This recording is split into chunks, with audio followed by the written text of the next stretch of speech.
তুই এনে কি করছ? আমরা এদিকে যাচ্ছিলাম তো, দেখতেছি আপনি কাজ করতেছেন, সেজন্য দেখতে আসি। আপনাদের নোয়াখালী থেকে মেহমান এসেছেন। তো মেহমান আছে, আমি কি তোর দাওয়াত দিছি? বড় মেয়ে তো নোয়াখালী বিয়ে দিয়ে দিলেন, আমার সাথে দিলেন না।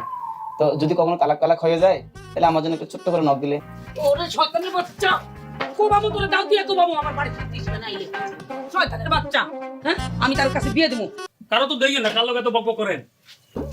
আর কইন না ভাই, ওই যে ওই যে আপনারা আমার বলছিলেন, মানে আমার দেখতে আপনার কাছে আমার খালতো ভাইয়ের মতো মনে হয়।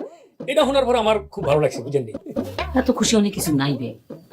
আপনি যে পাকনা ঝুনা সেটা আমি বুঝতে পারিনি, আমার ভুল হয়েছে। আমি আপনার কাছে আমার কোনো কানে গেলে বুঝেননি, আর ব্যাগে এরকম মনে করে যে খালতো ভাই, মামতো ভাই, স্বাস্থ্য ভাই এরকম আরই। আপনি আমার সম্পর্কে এই মন্তব্য করার পরে আমি কিন্তু এটা ভালো করে খেয়াল করছি। আরে আমার ব্যাগ তো দেখি যথেষ্ট সুন্দরী, যথেষ্ট সৌন্দর্য আছে তার। হ্যাঁ, অলরেডি দুইটা মাইয়ার মা, বুঝেননি? এটা দেখলে আপনার মনে হয় না, বুঝেননি? আপনি কিন্তু যথেষ্ট সুন্দরী আছে। কি যে কর না, কিন্তু কথাটা কিন্তু কিছুদিন সত্যি।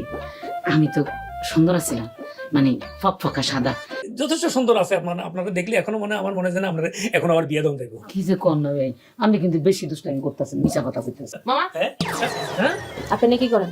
ও না কিছু না, তোমার মার লোক একটু গল্প ভাই, আসি কেন? চা বানাইতেছি। আচ্ছা,